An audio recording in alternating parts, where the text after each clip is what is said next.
Well, here you are again on the channel Self-Discovery with me and Craig, and we're going to talk about random stuff that doesn't really concern or interest anybody, but it's interesting to us because we've experienced it. I've got a great thing to say today as well. Go on.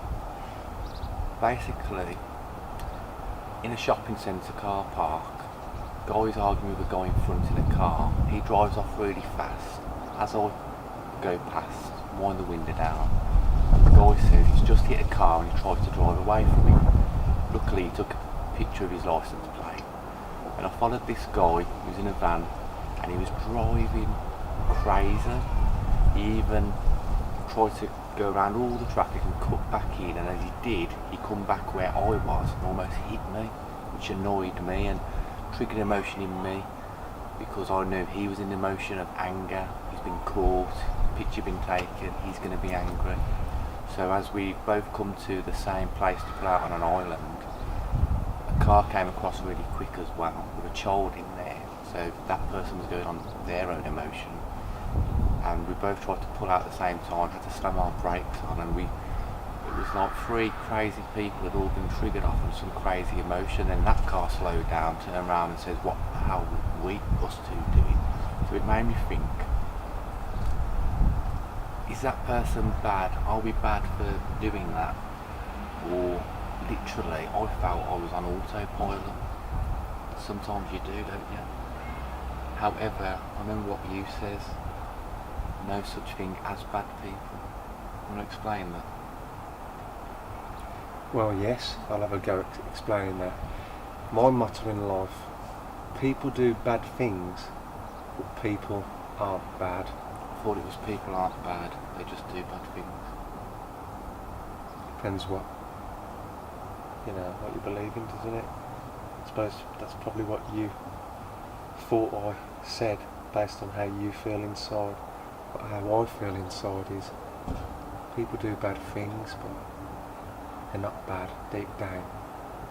People just pick up in their life fears from their experiences that create negative beliefs, and people usually act on those fears and emotions that we perceive of as bad or evil.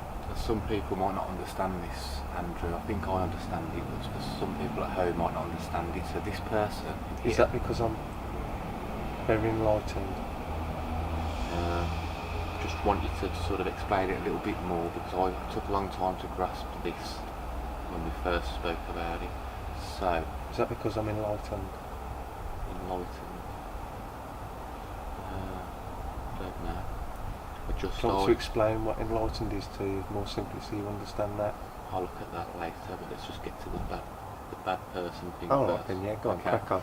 Basically, the person in the car who hit the thing, he was going to drive away. Now you're saying he's not a bad person. Some people will say, what are you going on about? What I are you understand. going on about? But is that person bad? Who hit the car and went to drive off? No. So just explain that, because loads of I people couldn't, don't understand it. I wasn't there. Why is he not a bad person in your motto? Well, initially you'll trigger an emotion in us of anger, and we all act based on our fears. But the guy who smashed in his car and went to drive away probably had a deep underpinning fear of the police or responsibility. So automatically you've got to realise that when people are put in these situations where they haven't got consciously enough time to act and think, all they're acting upon is their automatic unconscious, their subconscious mind, and what they've learnt from their life. Now, I'll give you an example. I can't really comment much about the gentleman in the car because I really don't know him, and I haven't felt his feelings and experienced what he's experienced and perceived upon his experience what he's perceived. But all I know is when I'm in a state of fear, it takes me a long time before I can rationalise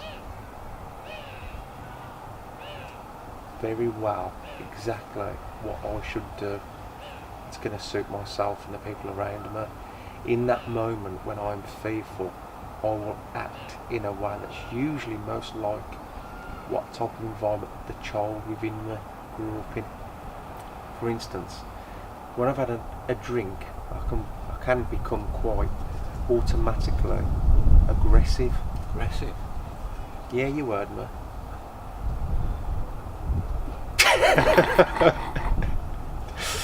And when I've not had a drink and I'm in a situation where I pick up that it's hostile, I can become quite fearful, and that's going back to my past.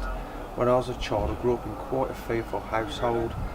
My beloved father, who had trouble with his past, was quite an aggressive man, and I also suffered with, well, I lad there he was. As my father got older, I had a beautiful relationship with what I consider consciously a beautiful man, but the inner child in me was very angry towards him. So going back to the car, I believe people act in ways that we perceive as ridiculous, stupid, nasty, spiteful, because when they were children and they had a similar experience, not a car crash, but a feeling that something terrible was going to happen, like that gentleman in the car today, he instantly became a little child again. What do most people do when they're in a state of fear?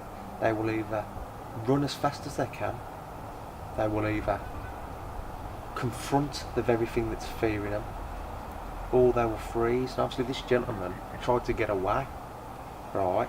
So first of all, we have to accept as a human being we're all capable of that. As a child, that person who was in that environment, that young kid, would have tried to get away from that environment that was fearful to him, probably because his significant people in his life that had power and control over him, when he was in a state of fear, he couldn't confront them. He couldn't attack in that fight or flight response. He learned to get the hell out of there. So we can happily sit on the fence and judge that gentleman as, what a coward. You know, I'd never do that. Let me pull out my judgmental card.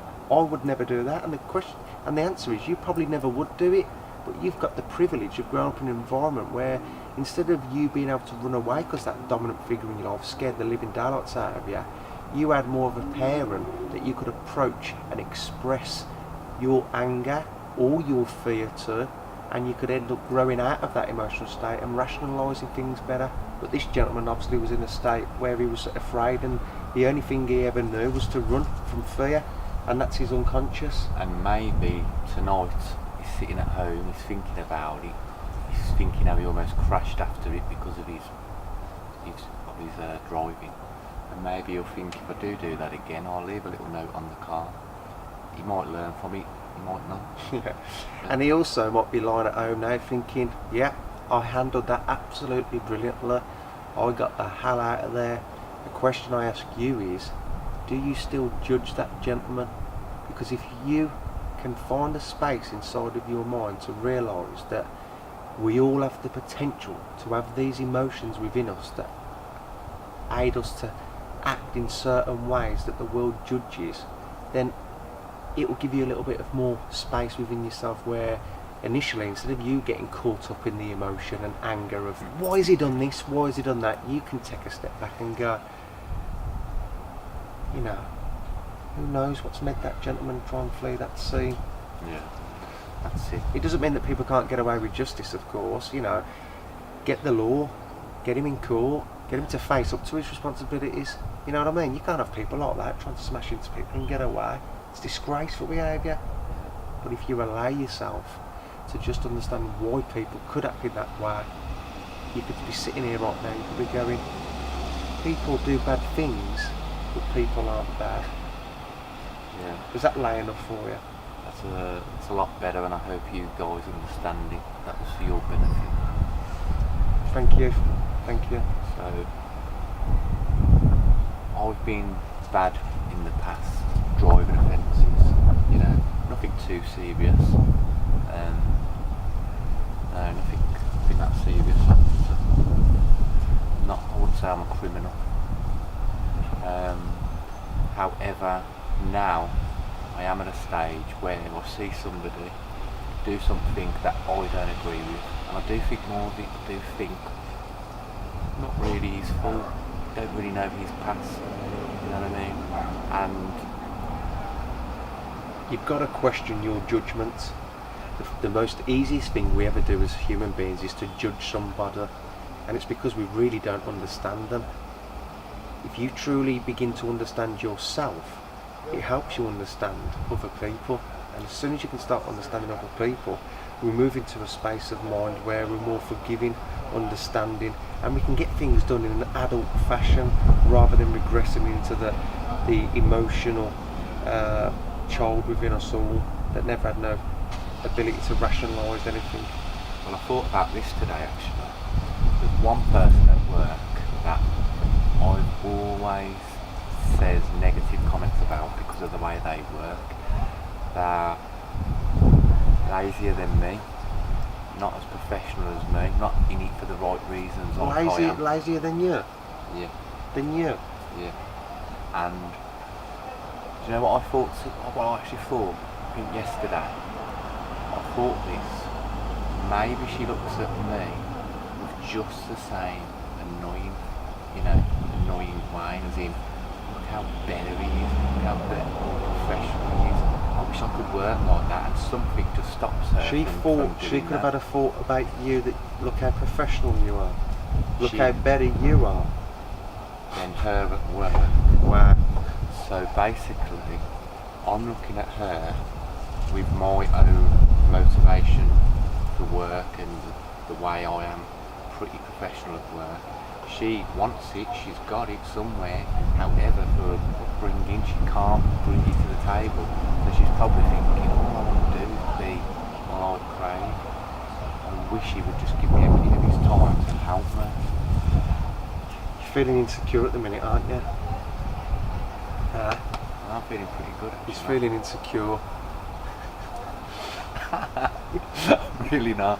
However, it's true though, isn't it? I'm judging her, she could be judging me, and I've decided now I'm not going to judge her. I'm going to help her, see if I can make her better. Does that make you feel like you're somewhat superior to her in a way? No, because I've come across 50 people better than me. 50 people better than me. Over the 7 years, I might add in about thousands of people. You can't count me 50 times. However, maybe I could help her. I've got a feeling I can't, I've got a feeling she won't change. A lot of people don't like change, do they? So what are you going to do then? I'm just not going to do what I always do, which is avoid her the best I can, because she irritates the hell out of me. So that's got to go. I've got to drop that nastiness, because I'm being nasty at a person who might not even be able to help the way she is. I don't think she exists. I don't like to say names, can we do? Apart from my own. How convenient for your argument that she doesn't exist, that is. She does exist. And she knows exactly who she is. Well, it's been another lovely little explore at people, isn't it? I don't think we've done it a great job, or we've done it that much justice. And I'm speaking on behalf of Craig here. Tune in, try and subscribe at the bottom, and hopefully we can send you more pointless videos. Pointless with a point. Take care everybody. Bye bye.